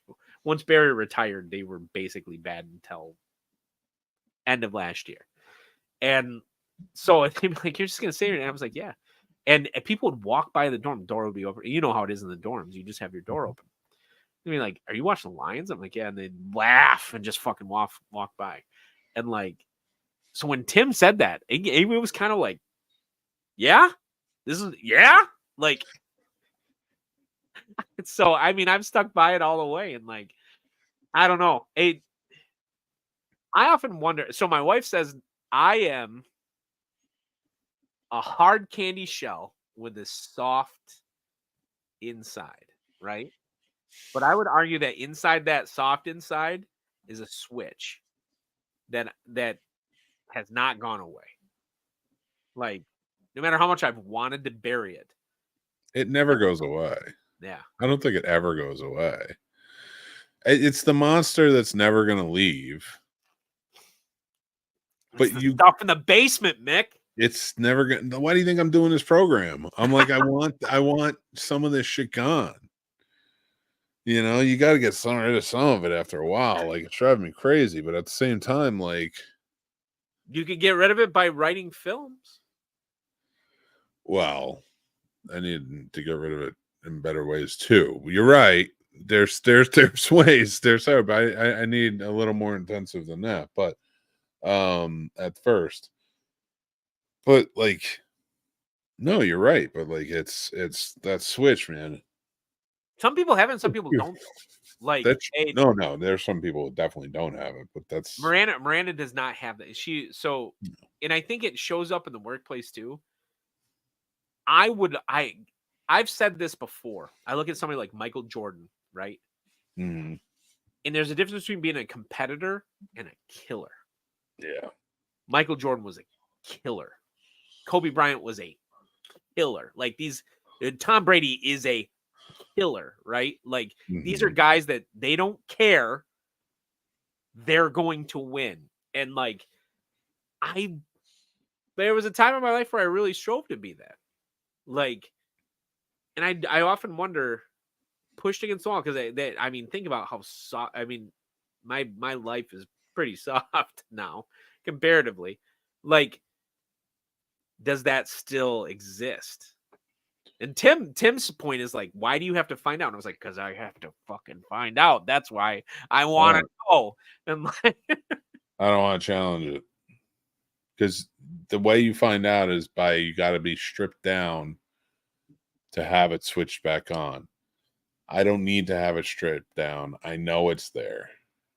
I don't want it because if it's switched back on, I know what it is. I know what it is. I don't need it. I don't need me to go all Frank Castle because I know what it takes for me to go all Frank Castle, and I don't want that. I want to be soft. That's I want part of to that's just want to be why soft. post-pandemic I went back into boxing, why I played competitive paintball for so long. I played rec basketball, but that's the other thing I did post-pandemic. I played rec basketball with people at the Y against people that were really good. I am not a good basketball. I never have been. Football, wrestling, baseball, boxing, those were my sports, right? Basketball, I was not good. I don't know, man. I don't like. I'm waiting for that next. I want that next woolly mammoth. I want that next. I want to know what's over that next hill. I want that next thing. And I want to conquer that. And then I'm going to move on to something else. And I'm going to conquer that too. Then I'm going to conquer the thing after that. Like, well, see, that's okay to me. Like that isn't flipping the switch. That is playing with the healthy competition. That is keeping the beast alive. That's feeding the beast. That's not releasing it from the cage. That's oh okay. yeah, I guess yeah.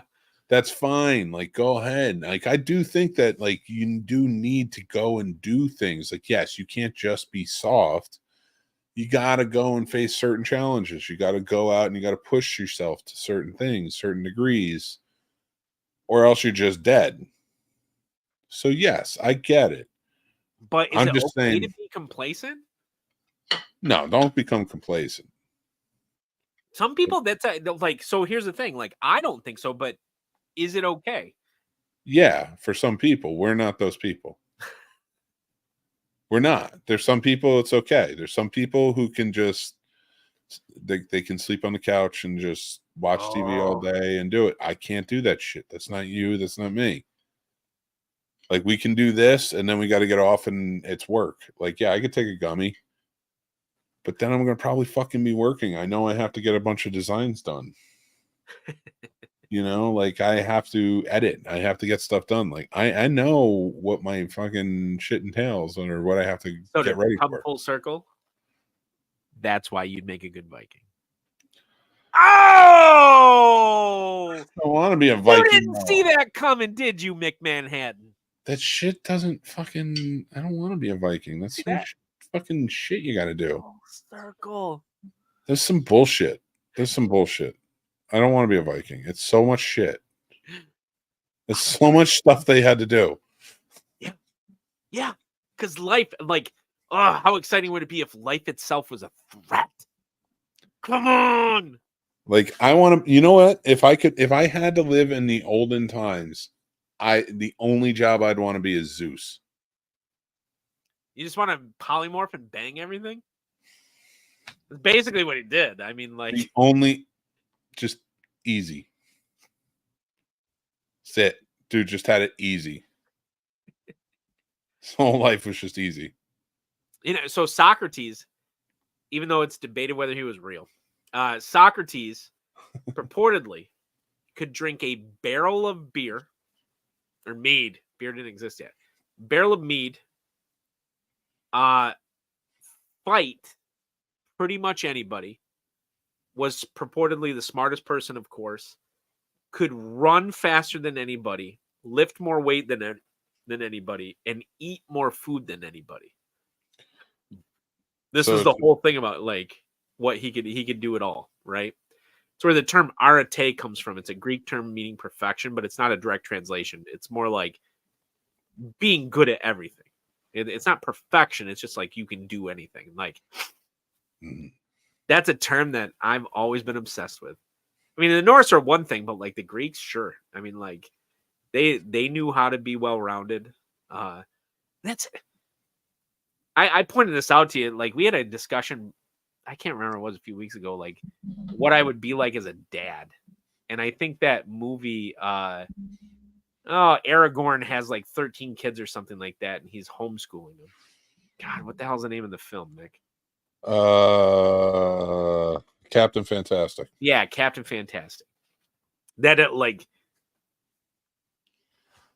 I think that's what I would be like as a dad. Doesn't seem too wrong to me. I don't know, man. Those kids are going to be pretty fucking messed up. That's the whole point. Is remember the oldest one is like interested in a girl and doesn't really know how to talk to her. I don't know. I kind of had my little run in with my kid's school today. It seems like you guys have a rough go with that. What's going on there? I don't know. So yesterday we got a call. So my kid got braces January 2nd. He's already broken. They've already been broken 3 times due to contact from other students. How does that happen? Like, what do you mean by contact?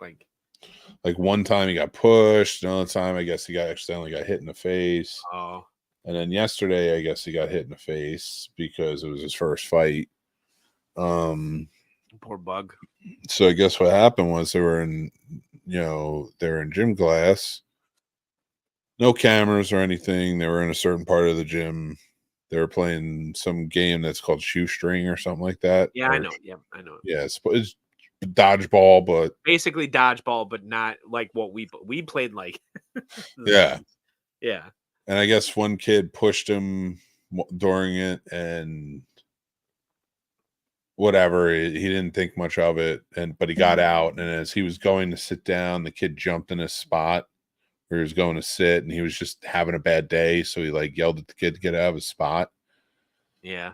And whatever, he sat next to him or whatever, but he was just kind of pissed off, and the kid hit him in the mouth. And then he hit the kid in the arm, and then the kid hit him in the mouth and then ran off. That's what he told us. Yeah. And ran off to go and tell on him. And so we got a call from the nurse about the broken brace. And then the assistant principal comes out. He's talking to us. He's telling us hey, he's usually handled discipline. Yeah. And he's, and I listen, for this guy knows assistant principals well, or he did back in the day anyway. They knew him well anyway. So he's talking, and he's walking alongside the car because we're in pickup line. And he's talking to us, and we're, whatever. And I'm like, okay, so what do we know? And he's like, well, Tommy told us exactly what I just said. Yeah, is what Tommy told us. And that's what the guy told me. He's like, oh, they each had a couple of blows. I don't know at first. Tommy said he hit him first. Yeah. But the other kid said he doesn't know how many blows it was, but that Tommy hit him first. Whatever. Each kid's gonna say, of course. Yeah. But I've always been very hard pressed. You don't start a fight. You don't hit first. Yep. So my kid knows where I stand on this. So, we get him home, talking to him. So, did you hit him first? No, I didn't hit him first, blah, blah, blah. Talking to him. He's like, well, if you didn't hit him first, fine. I was like, there's not much we can do. We don't have cameras. Yep. There's, what are they going to do? You said that it's he said, should. Or he said. And so the guy's like, well, I'm going to go. I'm going to be talking to other students. I was like, okay. The fact of the matter is, the only fact we have is we have a broken brace. Yep. I was like, so the only thing that tells me is that my kid was hit. Yep. So I call up today. I was like, listen, I can't be at the meeting. My wife comes to pick him up today. I was like, I just wanted to see if there's anything else. He goes, well, a couple of the students that were there, because before I say that, my kid asked me, he goes, you don't think that his friends will retaliate at me or on me or anything? Yeah.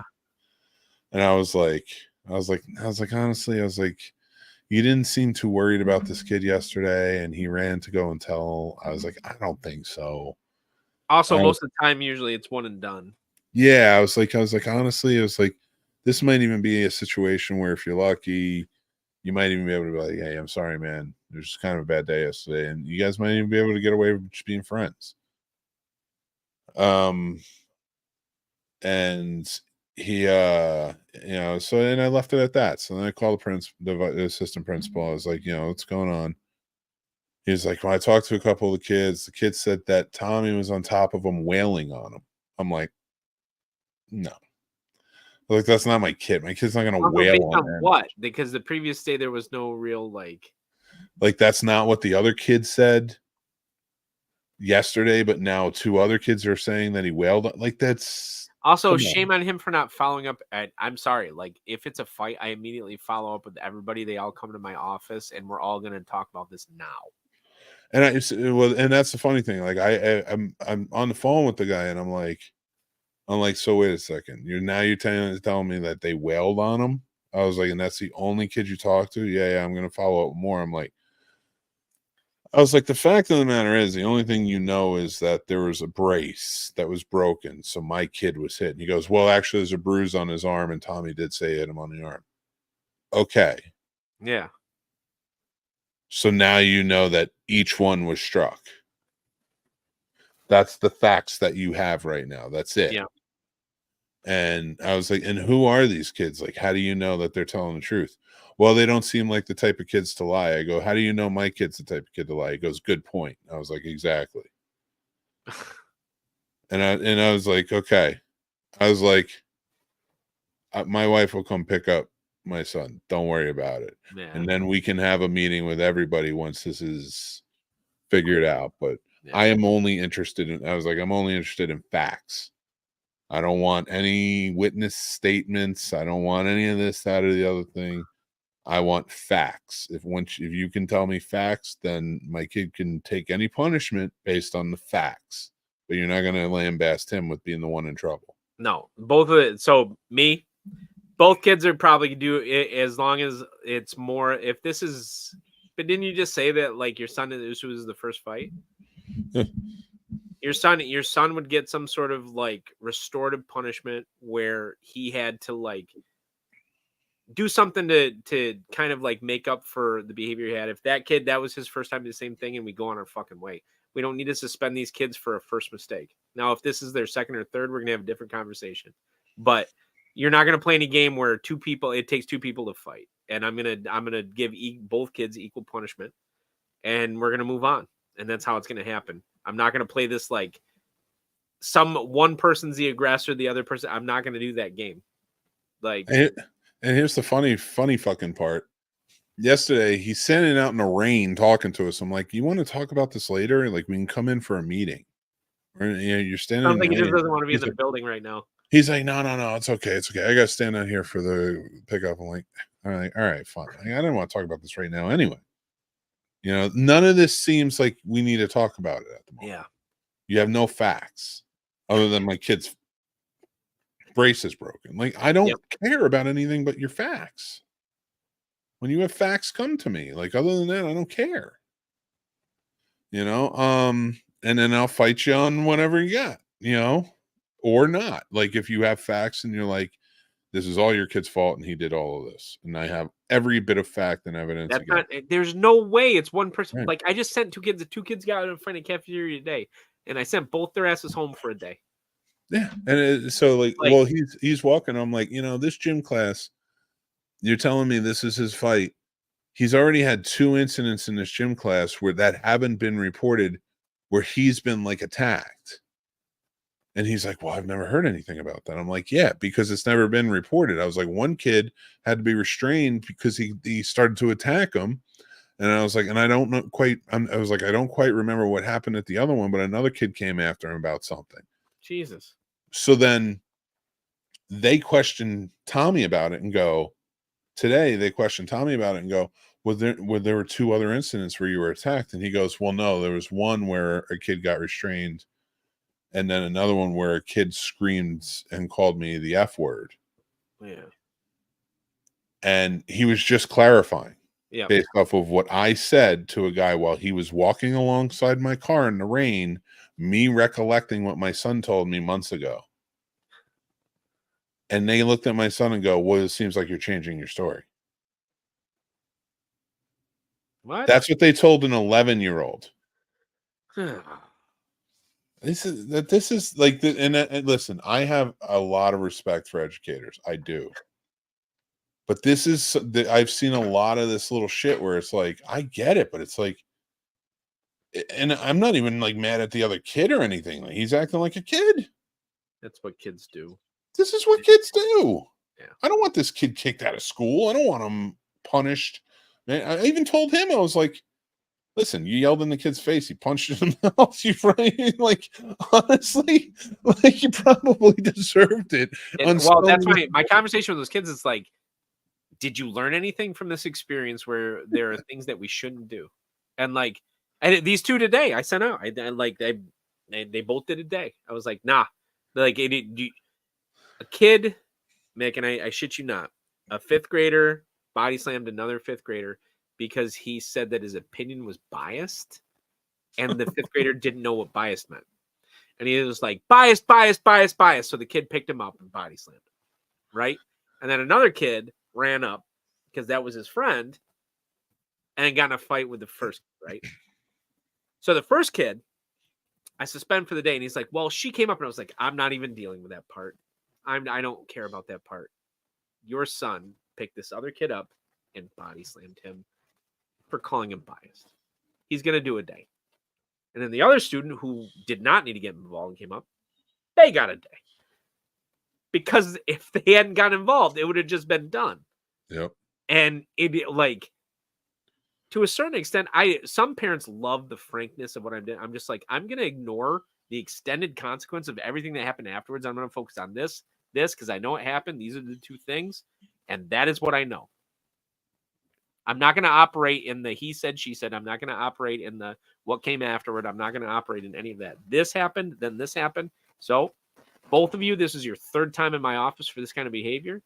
Day, done. And like, I try to make everything like a teachable opportunity. And like, when I was talking to kids, I just was like, why? And then I told the first kid, I was like, do you want to hear what biased means, the definition of it? Because you're going to feel really crazy. And then so I told him, and he was like, because he didn't know. Wow. And like, I was like, so basically you body slammed because you were annoyed. And that's why you're going to do it. And then the second person, I was like, if you had just not done anything, we'd be back in class right now learning with your friends. But instead, your dad's coming to pick you up, and you're going to do a day. And like, I don't know. I think it's real crazy how the other part is it's not personal with me ever. I try to build really good rapport with students in terms of what they do. And like, these two kids that like, they're kids that listen to me a lot. And like, they come up and talk to me, especially the second one that got involved. I was like, I know exactly why you did what you did. We've talked a ton of times. I know. That's my question is like, so does your son go to a big school?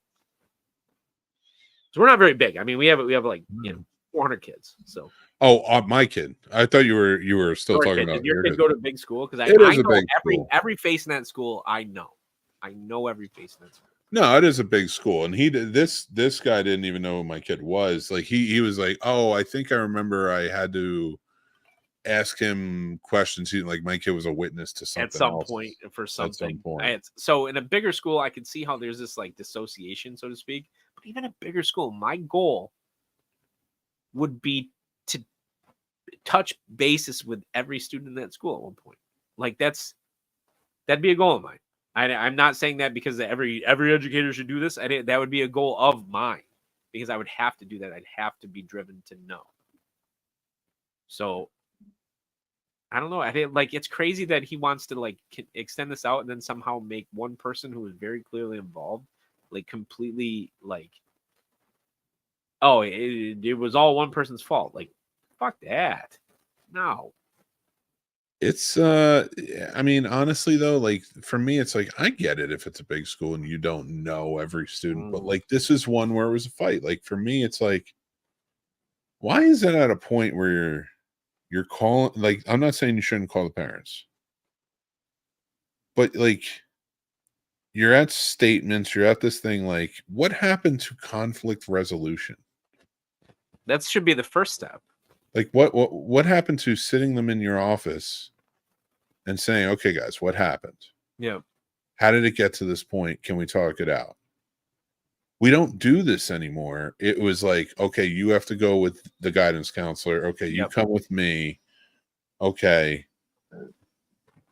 I'm just and I'm honestly, I'm at a point where it's like, I don't know what these teachers expect. Like, not teachers, but like most parts not teachers. It's mostly, the administrators.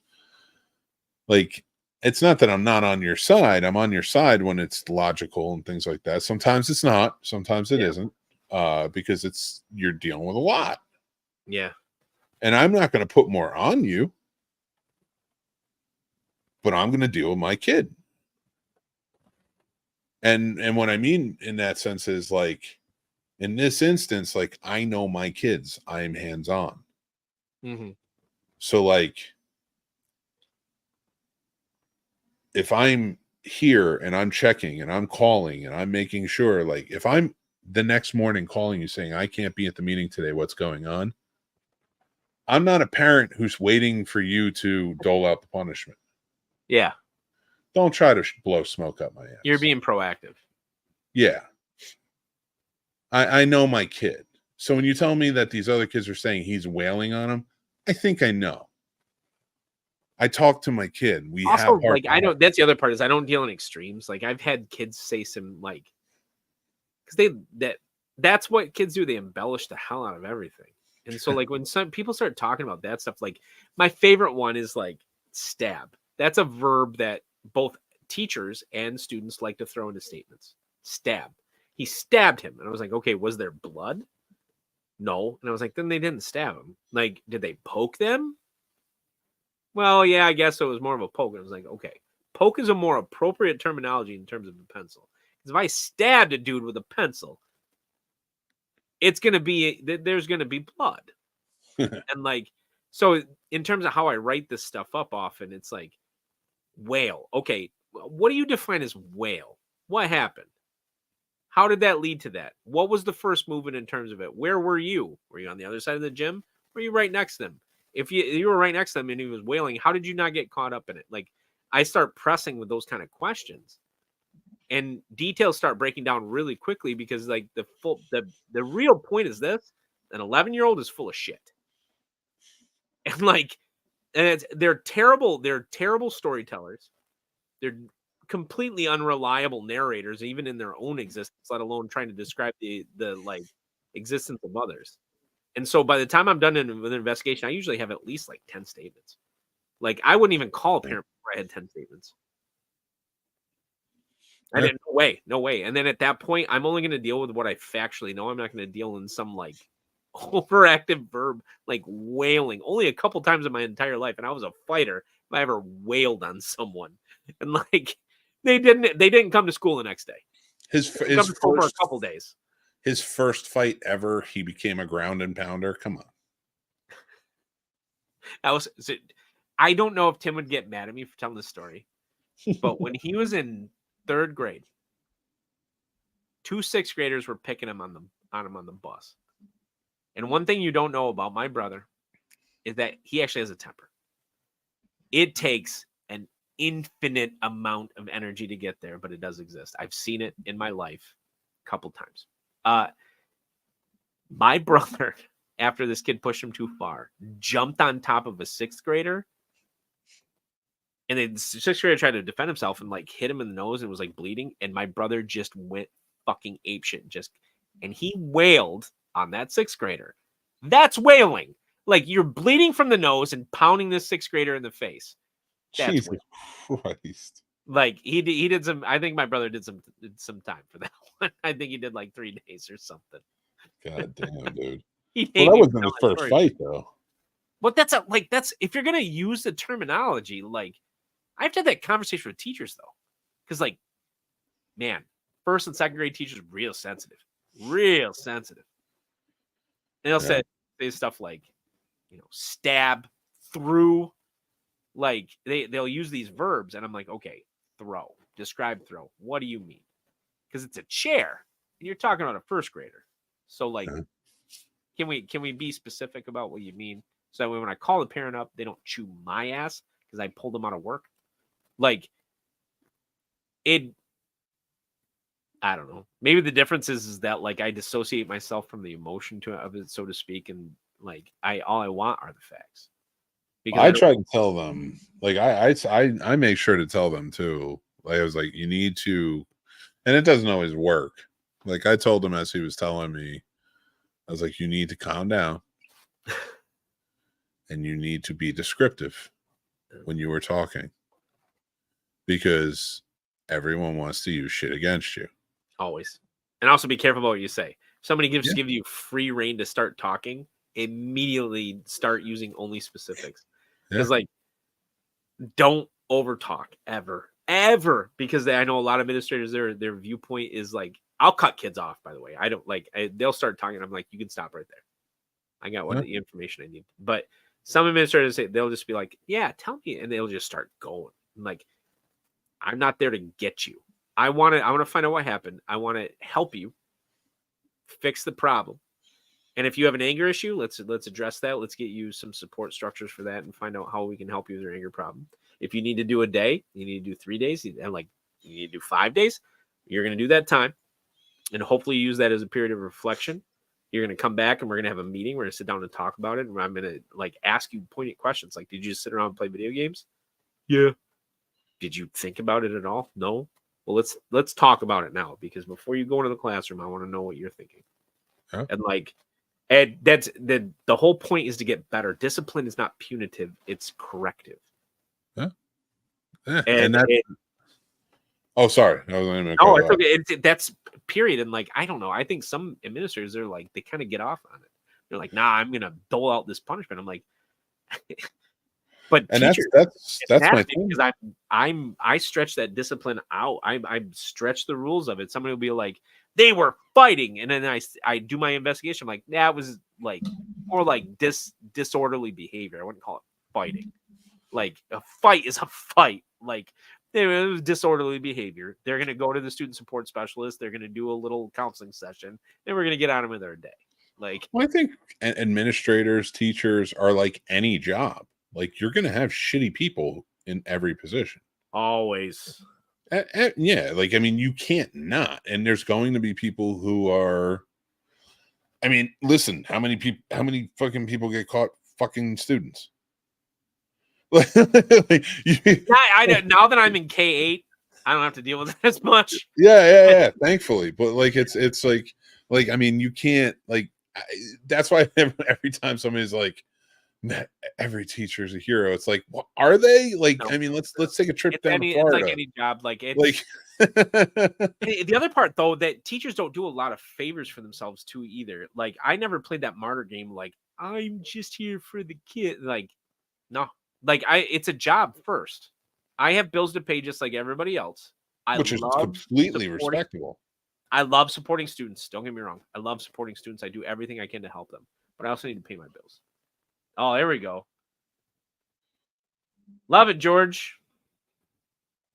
Yeah, no, I agree. But also, I think to me, there comes a level of like when I talked to that dude on the phone today, when I talked to him yesterday, he had no idea who my kid was. But I could tell he knew who the other kid was. Like, and it's the thing, like, I have no idea who he is. Like, I know I've talked to him before as a witness, sort of like I have a vague recollection. But the way he talked about him, like, yeah, he needs help putting his statement together. Yeah. Oh, he needs help, does he? Okay. So give him the help. Like, no, never mind. So, like, what do you need help? So, like, but regardless of that, regardless of whatever that student needs, that's fine. I don't care. I hope that student gets everything he needs. I don't want to fault the kid. But now you've already shown me. So now when I call up today and I'm like, hey, I just want to call and see if there's any updates. I can't be at the meeting today. You already have a different tone talking about my kid. So already, because I'm coming at it, I know, like, because you're talking yourself into a hole. You're never going to sink me. I can out-talk you and I can outwit you. That's the only good thing. I'm not good at much, but talking, it's what I do for a fucking living. Listening is the second thing. So like I hear you when you are talking, like, and when you sink yourself. That's why he sunk himself on the phone with me today. And when I called him back and I go, hey, listen, I want to make sure that my kid is safe in your school until my wife can come pick him up. And he goes, well, I make sure I have a block on them going in the hallways or being in the bathrooms together. I was like, well, all the kids that are now been a witness against him and said that he wailed on them, because I don't believe them. Yeah, at all. I was like, I don't believe it because you used a verb like wailed, like immediately, like. Yeah. Well, I also said, because this morning Tommy asked me if it'd be possible that his friends could retaliate on him, and I said no, because I believed that this was just an incident, and now you've made me believe by these reports that it is possible. So you better make sure my kid is safe and none of these kids come near him, or I'll come in and get him. And that guy was just like, I will make sure he's safe. No problem. Bye. And I was like, yeah. Yeah. I like what George says here. Yeah, it was. Coaches have great perspective on stuff anyway. Like, even as a coach, we have athletes who are goofing off, or some could put others in danger from goofing off. Depends on the situation, and then the corrected stance, talking, or some sort of physical exercise. It has to be towards the skill we are working on. That's fair. Just sending some off to run isn't productive. That's true. I don't like. I'll say, like, I've been accused of being a little soft, but I don't care, because my goal is correction, not abandonment. And like, I put kids through like my ISS system. They have to sit there and they have to talk with me like exhaustively about why the reason they're in my office. And I'll take an hour. And then, granted, it adds a lot to the end of my day, but I'll take an hour ISS time. And I'm just like, we're going to have a long conversation about this. And if you interact with me, this is much better than you having to do like a day out of school suspension or something like that. And I basically go through an inventory of questions where I talk at length about their mental health, their home life, their prospects. What do they like? What do they dislike? Who are they? Like, all of that stuff. I wouldn't have called you if I didn't know something about your son. Yeah.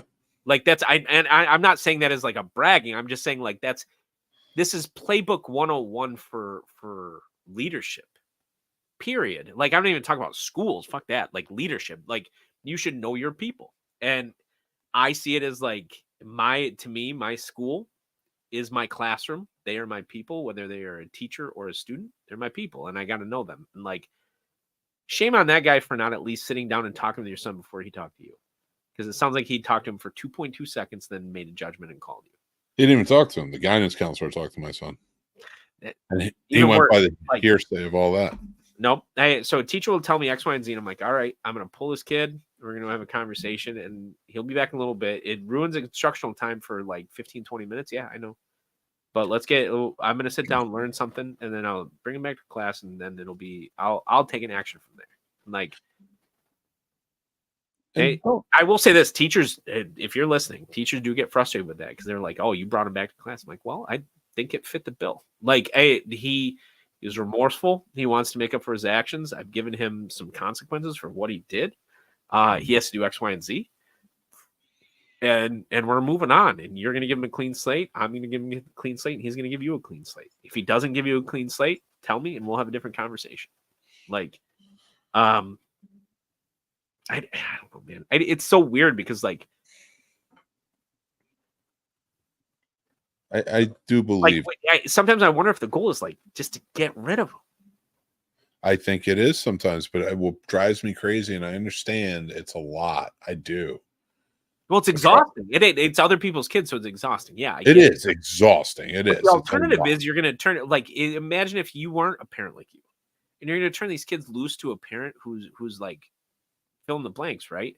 And like, so what the difference is, they fail. I think it's more, for me, it's like,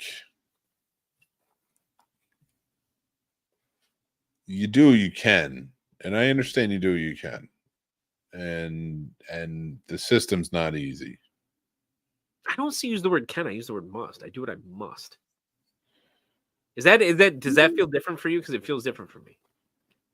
I mean, I'm not a teacher, so I guess I I'm don't not saying know. again, it's not as bragging. Like so I'm not a teacher that's out there like, I'm gonna save every kid. I believe in options and choices. If you have the choice to succeed, you also have the choice to fail. That's part of my speech to kids. It's choice. You have choice. You are in control of your own destiny. And so Okay. if you want to make positive choices that have positive outcomes, let's make those choices. You will make negative choices that have negative outcomes. Every human does. What are you going to do with those negative outcomes? Are you going to give up? Are you going to fail? Or are you going to like try to correct your course and your path? Are you going to be the kind of person who is forward thinking and positive thinking? Or are you going to be the person that succumbs and lets the world win? Like, I had this whole speech to the sixth graders because they can't stop using the 3-letter F word, and I'm exhausted with it. So now all of them have been writing reports to me every time they say it. They write these, like, they said the first time it's going to be 400 words, second time it's going to be 800 words, then it's going to be 1,600, then it's going to be 3,200. You guys are going to be the best experts east of the Mississippi on the 3-letter F word if you keep saying it. And it's worked. It's curbed it. I've graded a lot of papers as a principal, but like, no, you're not going to use the word. And we're going to get to the point where you know why, not just that I told you not to. And that's, you know what? I think if more educators felt that way, where it's a must rather than can. And I you know, I don't know if I can psychopath, so it's like I mean, and that's the thing, like I feel the same way, but in my industry, I do what I must. Whereas I look at other people around me who I think look at it as I do what I can.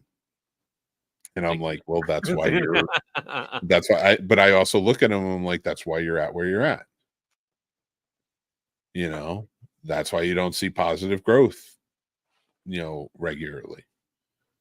And that's why, like, I get questions, or like, how do you do this? How do you do that? It's like, you don't want to take that extra time, you're not going to make, like, I know this is going to sound fucking shitty, but you're not going to fucking get paid what you're worth all the time.